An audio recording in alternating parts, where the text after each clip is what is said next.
Welcome to another episode of Data Analytics Chat. I'm Ben Parker, data recruiter and podcast host, looking to share knowledge and insights within the data community. Today, I'm excited to welcome Murli Buluswar, who is head of analytics for US Personal Bank at Citibank. In this episode, we'll explore his career journey, pivotal moments that shaped his career path, and a discussion on what companies are doing wrong in data analytics. Murli, welcome to the podcast. Ben, such a pleasure. Looking forward to this conversation with you. Likewise, it's going to be an interesting discussion. So I guess, do you want to briefly start off with a quick introduction and then we can dive into your career journey? Certainly. So the way I describe my career, Ben, is that it's been at the intersection of curiosity meets data, insight, strategy, and change. I've had the fortune of being in multiple blue chip companies in roles that didn't exist before. And as a consequence, I've had the fortune of being able to shape roles and define how this capability of science driven insight or data driven insight can shape better decision making and achieve material progress at the firm that I've had a privilege to be part of. Brilliant. And then, so you started your career as a statistician. So how's that sort of worked for you and progressed now? I guess it's a lot different of market. Indeed, it is different. On the other hand, the fundamentals of quantitative reasoning and analytical aptitude are as critical today as they've ever been before. I started off as a statistician in the late 1990s at a firm called Capital One. And very quickly, I figured out that while I loved the hands on process of coding and developing insights and seeing how I could actually build statistical models and such using a variety of analytical techniques, I also realized what got me excited, Ben, was being able to shape the art of the possible, being able to guide decision making in both a reactive and a proactive way. And that led me down the path of going to business school. And post business school, I've been in both insurance and consumer banking, typically in roles that didn't exist before, where you're really being asked to guide a deeper thinking and problem solving through objective insights driven by data. Brilliant. And I guess, do you feel working in the regulated markets has sort of really helped your career to understand data in them sort of fields? I'm not sure that it's as much working in regulated markets, Ben, as much as it's true in insurance, but it's a lot more true in consumer banking, which is a high interaction, high transaction sector that really does engage with consumers in pivotal aspects of their lives. And as a consequence, because of that, you end up having access to a lot of data, both internal and external. And how do you make sense of that data to develop deeper, sustainable, mutually viable relationships with customers is where the magic is. And clearly the ability to drive insights, the ability to be curious and ask those questions and orchestrate different decisioning based on those insights has been quite energizing to me over the last many years. And obviously, you've had a great career, worked for really big companies. I guess many people are normally at a crossroad, being that technical expert or expert in their work. How did you make the jump into leadership? So my first thought is I think about our career trajectory as having multiple layers, foundations, if you would, and we sort of build on one layer after another. In the earlier parts of our career, what's important in my view, Ben, is the ability to develop strong technical aptitude, the ability to ask questions, the ability to be curious, and the ability to thoughtfully build on the questions people are asking you and answer them through deeper insights. Those fundamentals are really critical as you expand in your career to different phases or you grow into different phases of your career. This idea of being able to communicate, this idea of being able to tie the analytical insights to the implications and decisions and outcomes, and ultimately this idea of being able to orchestrate change through people, with people, across functions without necessarily having direct authority of them takes on a whole new meaning. So my view is, in order for people to grow in this space, make sure that as in your early parts of your career, you're really being able to answer the questions people are asking thoughtfully. Then understand the question behind the question and see if you can push their thinking and expand the scope of the problem that they're trying to solve through your deeper analytical insights. And then as you progress through that, recognize that ultimately, especially if you work in a large institution, it might be a little bit different if you're in an early stage firm. Your success is predicated upon being able to achieve positive scale outcomes through people. And that to me is all about enterprise leadership, the ability to bring more systems thinking, the ability to be much more outcome oriented, not just input or output oriented, and understand how people work, why they work that way, how they process information, and play a pivotal role in guiding cross-functional teams, to achieve meaningful outcomes. Brilliant. And then, so this knowledge you've gained, obviously, you've led large teams. How did you, was it through like coaching, mentoring? How did you sort of get this? Because obviously, if you've become from the expert in the like statistician and you've progressed into leadership, obviously, this is looking at, like, again, you mentioned the people side, isn't it? Dealing with emotional IQ, that sort of thing. How have you sort of progressed in that regard?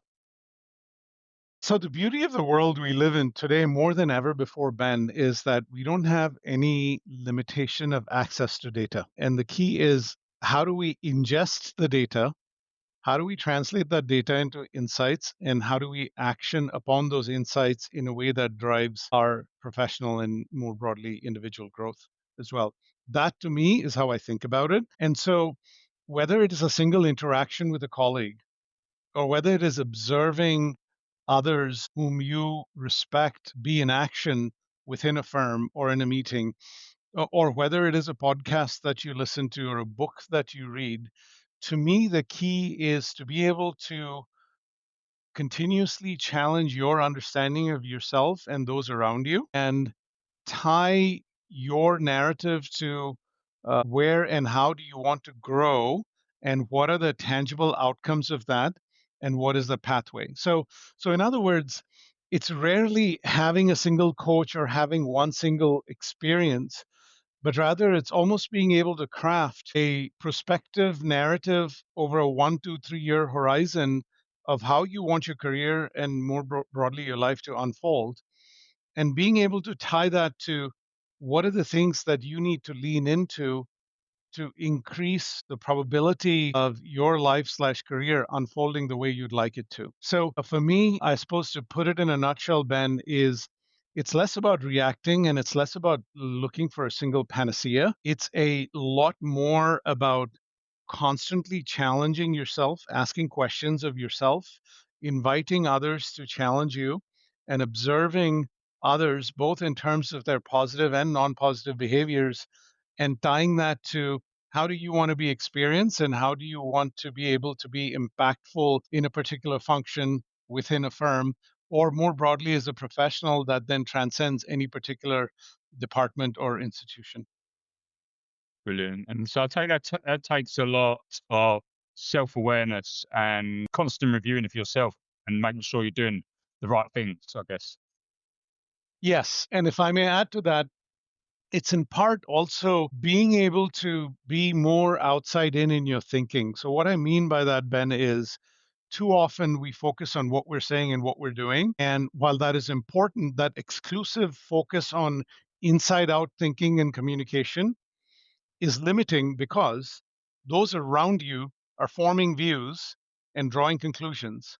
And if you're not asking yourself the question of how does somebody perceive me and why, it doesn't mean that you have to take ownership of that completely because we all carry our own biases in our own ways, but to try to consistently understand how do people that you care about perceive you and why is that, and use that understanding slash knowledge in how you choose to continue to evolve, I think is important. And part of the challenge is that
No, and I really rate what you just said, because I think you do need to be forward thinking, don't you? I mean, what's it actually take to make that step up? Because then businesses will want people that they're comfortable to make the step up, and also going to be able to do it. Because, like I said, it's obviously careers are challenging, guys.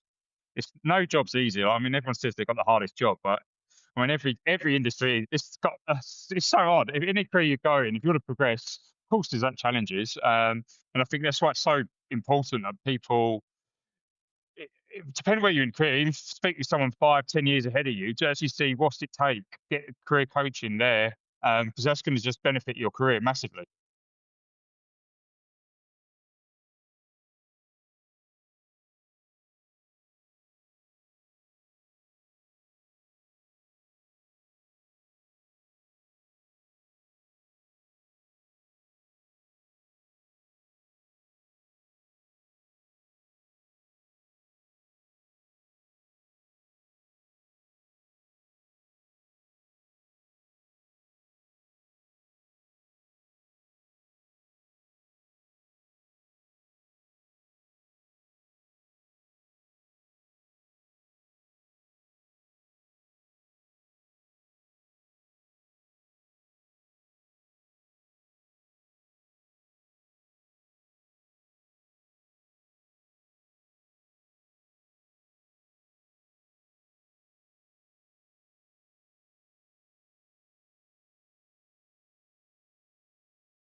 Yeah, definitely. And I think it's that looking backwards approach, isn't it? Like, where do you want to be? And then and then work out the stepping stones to get there. And gradually you will get close. I mean, not going to say if you want to be sea level, not everyone's going to make sea level. Like, some people unfortunately won't. But if you're more likely, if you've got goals, you're more likely closely to hit them. Because then you're going to you start thinking different things, don't you? You start what you got to train in, who you got to speak to, and that sort of thing.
Yeah, no, I definitely agree. I think it's like it's obviously, yeah, you want to personally grow as a person, but also it's a journey, isn't it? It's like a process. The doors open for you, and you can open doors for other people. It just that's the way it goes, in my opinion. I think you help people, people help you. I think that's just humans. Uh, so, so looking back, then, was there key moments that shaped your career?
Brilliant. Yeah, and yeah, I think like you said, you need to be able to articulate your thoughts in the right manner, because if you've got one view, someone else has got a different view.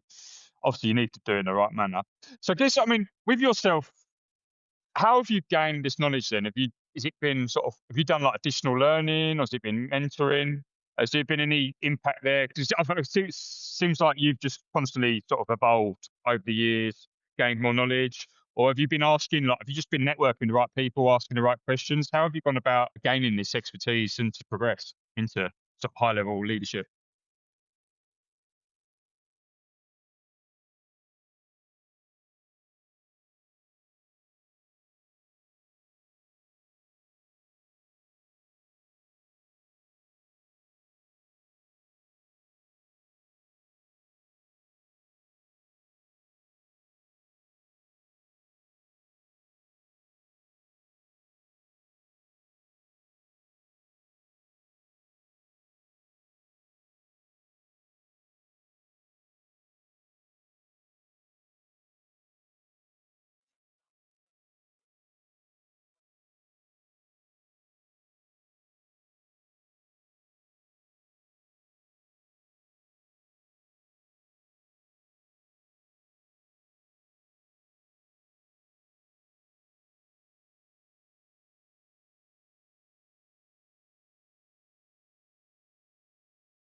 Hmm.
Yeah, I agree. And it's also speed, isn't it? People are so busy nowadays. They want it the detail in just quick format, things can get done quickly. It's that articulation piece, isn't it? Being able to translate the data concept into easy insights for people to understand is so important, I think, nowadays. And speaking to many leaders, that's what they excel in doing so.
Yeah, brilliant. And yeah, no, I like that.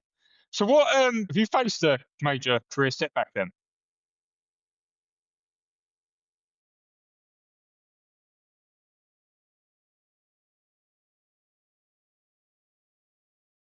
Hmm.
Yeah, brilliant. Obviously, yeah, like I said, we do humans make mistakes. It's how you recover from them, really, and obviously mitigate it next time.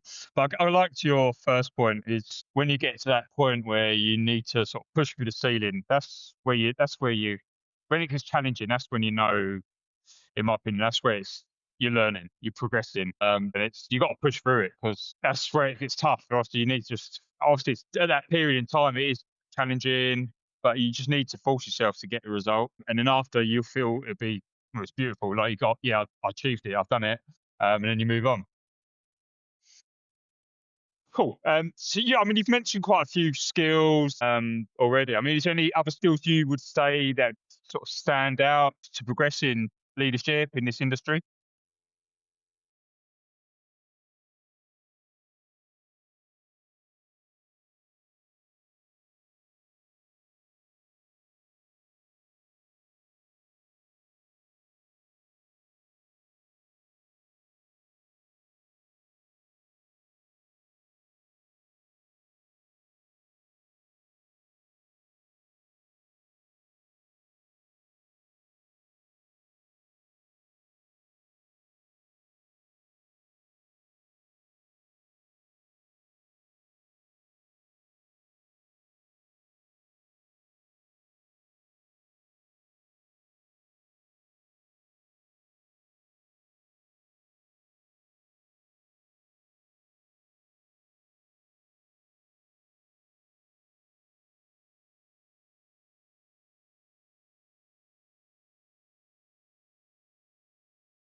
Brilliant. I like that. Some great insights for the listeners there. So, Murli, we'll dive into the data topic now. So we're going to look at what are companies doing wrong in data analytics solutions at the moment. So I guess from your point of view, what are the most common mistakes companies make when building data and analytics solutions?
So is it businesses being too reactive as opposed to proactive?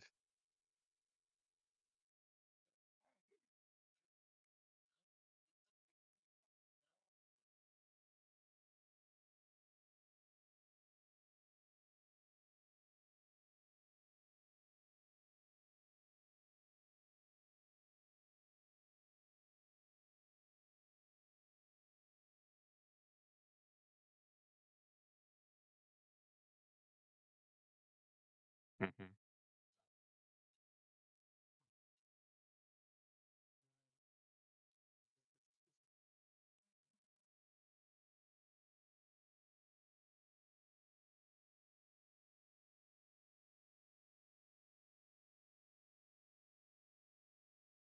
Brilliant. Cool, cool, cool. So are businesses like too obsessed with chasing the latest tools and technologies instead of solving actual data problems?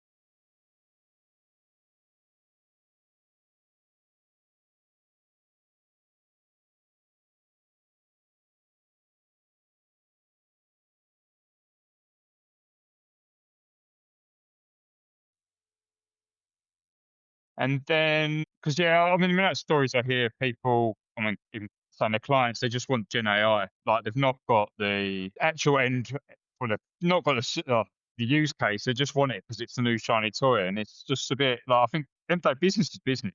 You need business growth, or you're increasing efficiencies. It's the amount of times I hear people, leaders saying that people just want like generative AI as example. They want to implement that, and they just obviously it's not cheap to implement, is it? These sort of tools. You need to have a thorough solution in mind because it's just not going to be worthwhile in the long run, is it?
Mm. And then obviously, I mean, many data projects do not succeed. So does this come down to like poor leadership, or is it a lack of accountability from the top?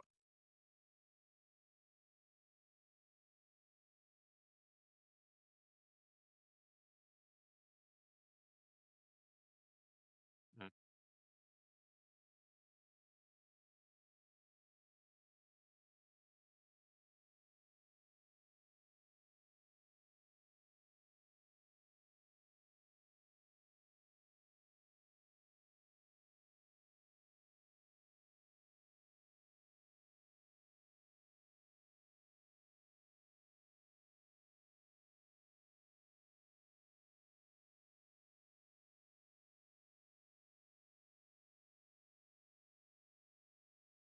Sure, I like that. And then is the industry guilty of overcomplicating data strategies to justify bigger budgets and more headcount, or what's your views there?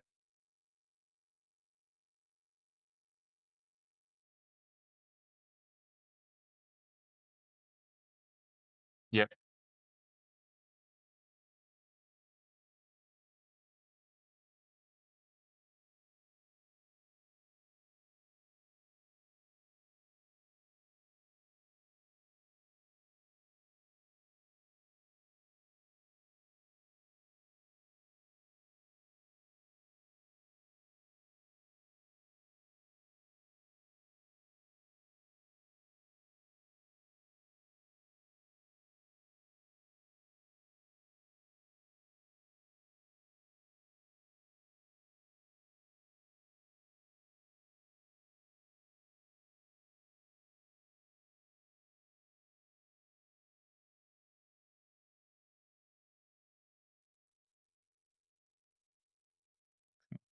You come across as quite a visionary leader. Am I correct?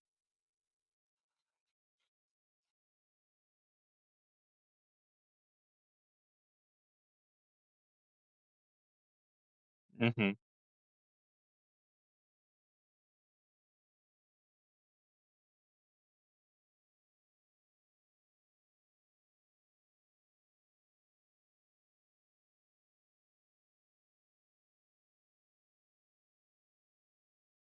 And then I guess to end, if you could change one thing about how companies approach data today, what would it be?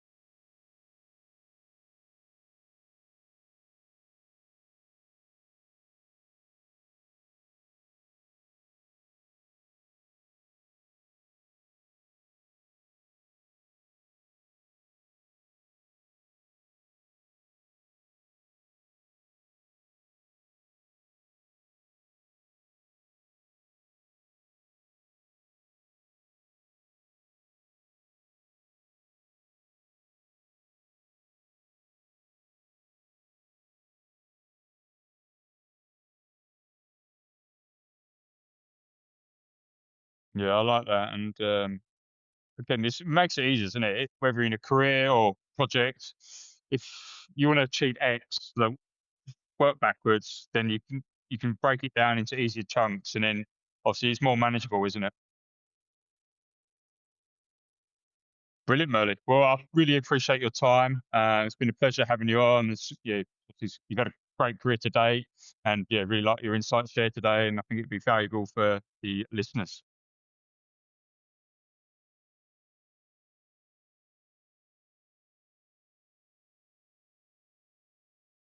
Cool.